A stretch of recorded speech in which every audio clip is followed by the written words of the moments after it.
பயிற்சி 5.4 question number 6. 12x² - 9y² = 108. So இங்கே minus வந்துருச்சு, அப்போ கண்டிப்பாக அதிபரவளையம். தீட்டான்னு வந்துருச்சு பாருங்கள். இப்போ தீட்டானாலே துணை அலகு. தீட்டா =π/3. π/3னா 60 டிகிரி.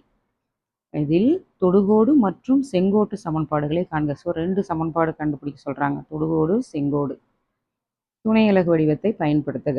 ஓகே, கணக்கு போடலாம். கொஸ்டின் எடுத்து எழுதுங்க. இப்போ இந்த இடத்துல 1 வரணும்னா நம்ம என்ன பண்ணோம்? 108ஆல் வகுக்கணும். ஸோ பை 108ன்னு போட்டாச்சு, இங்கே 108ன்னு போட்டாச்சு, 108ன்னு போட்டாச்சு. ஏற்கனவே நம்ம ஒரு சம்மு பார்த்துருக்குறோம், ஒரு ஷார்ட்கட் ஐடியா. இது கேன்சல் பண்ணால் இந்த 9 இங்கே வரும், இதை கேன்சல் பண்ணால் இந்த 12 இங்கே வரும். உங்களுக்கு டவுட்டாக இருந்ததுன்னா 12ஐயும் 9ஐயும் பெருக்கி பாருங்கள், 108 வரும். 9ஐயும் 12ஐயும் பெருக்குனா 108 வரும். ஸோ இதை கேன்சல் பண்ணால் 1. இந்த சமன்பாடு கிடைக்குது. இதோட வடிவம் பார்த்திங்கன்னா இதுதான். இதிலிருந்து நம்ம a² b² எழுதுகிறோம், ஏவும் பியும் கண்டுபிடிக்கிறோம். இப்போது அதிபரவளையத்திற்கு துணை அலகு வடிவ ஃபார்முலா. துணை அலகு வடிவம் ஃபார்முலா என்னது? a சீக்கன் theta, b tan theta. Theta தான் அவங்க கொடுத்துருக்குறாங்க π/3ன்னு. ஏவும் தெரியும், பியும் தெரியும், இங்கே கண்டுபிடிச்சி வச்சுருக்குறோம். இந்த மதிப்பெல்லாம் இதில் போய் பிரதியிடலாம். ஏ என்னதுங்க? 3 சீக்கண்ட் தீட்டாக்கு பதிலாக என்ன எழுதணும்? π/3. b என்னது? 2√3 tan தீட்டா π/3. ஸோ இப்போ உங்களுக்கு வந்து சீக்கண்ட்ன்றது எதோட தலைகீழி? காஸ் 60 டிகிரி எவ்வளோ? 1/2. அப்போ சீக்கண்ட் 60 டிகிரி, இது தலைகீழ போடணும் இல்லையா? அப்போ 2/1னா 2ன்னு வரும். அதான் இங்கே 2ன்னு எழுதியிருக்கிறேன். அடுத்து இந்த 2√3 எழுதுவீங்க. tan π/3, அதாவது tan 60 டிகிரி, இதோட மதிப்பு √3.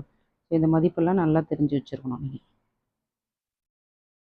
இந்த மதிப்பு பிரதிட்டாச்சு. 3 2 6, இது 2, √3 பெருக்குனா வெறும் 3 வரும். 2 × 3 6. ஸோ பாயிண்ட் கிடச்சிருச்சு. இது x1 y1. இப்போ தொடுகோட்டின் சமன்பாடுக்கு போகலாம். கவனிங்க.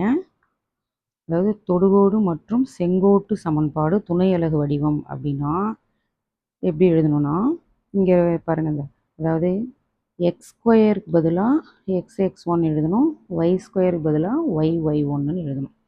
ஓகே, கொஸ்டினில் பாருங்கள், 12x² கொடுத்துருப்பாங்க, -9y² கொடுத்துருப்பாங்க. இப்போ 12x² பதிலாக x(x1) -9y² பதிலாக y(y1) = 108. இப்போ இந்த பாயிண்ட் கண்டுபிடிச்சோம்ல, அதை x1 y1 வச்சு இந்த இடத்துல பிரதியிடுவோம். இப்போ இந்த ஸ்டெப்பு கிடைக்கும். 6ஆல் வகுத்துடலாம். இப்போ 6ஆல் வகுத்தா இது கேன்சல் ஆகிடும், இங்கேயும் கேன்சல் ஆகிடும். இது 6ஆல் கேன்சல் பண்ணால் 18ன்னு வரும். இப்போ கேன்சல் ஆனது போக இந்த ஸ்டெப்பு வரும். திரும்பி இதை 3ஆல் வகுத்தோம்னா இந்த சமன்பாடு கிடைக்கும். இதுதான் தொடுகோட்டின் சமன்பாடு. இந்த தொடுகோட்டின் சமன்பாடு இது கிடச்சிருச்சு. அடுத்து நம்மளை என்ன கேட்குறாங்க? தொடுகோடு மற்றும் செங்கோடு. செங்கோட்டுக்கு 3 கண்டிஷன் இருக்குது. ஏற்கனவே உங்களுக்கு சொல்லியிருக்கிறேன். என்ன அந்த 3 கண்டிஷன்? கெழு y கெழு எக்ஸுக்கு வரும், எக்ஸோட கெழு ஒய்க்கு போகும். இது பாருங்கள், 3 இங்கே வந்துருச்சா, 4 இங்கே போட்டுட்டோமா?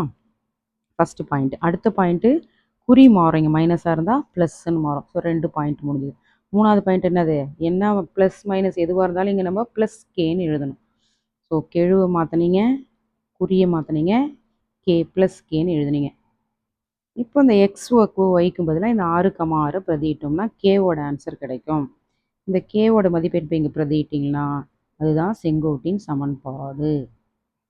ஓகேவா? ஸோ நீங்கள் நல்லா இந்த ஃபார்முலா துணை அலகு அதிபரவளையத்திற்கு துணை அலகு வடிவத்துக்கு இந்த ஃபார்முலாவும், தொடுகோட்டின் சமன்பாடுக்கு ஷார்ட்கட்டு இந்த formula. x² x(x1), y² y(y1). அப்புறம் தொடுகோட செங்கோட மாற்றுறதுக்கு அந்த 3 கண்டிஷன். ஃபஸ்ட்டு கெழுவை மாற்றுவீங்க, குறியை மாற்றணும், கான்ஸ்டன்ட்டை சேர்க்கணும். அவ்வளோதான்.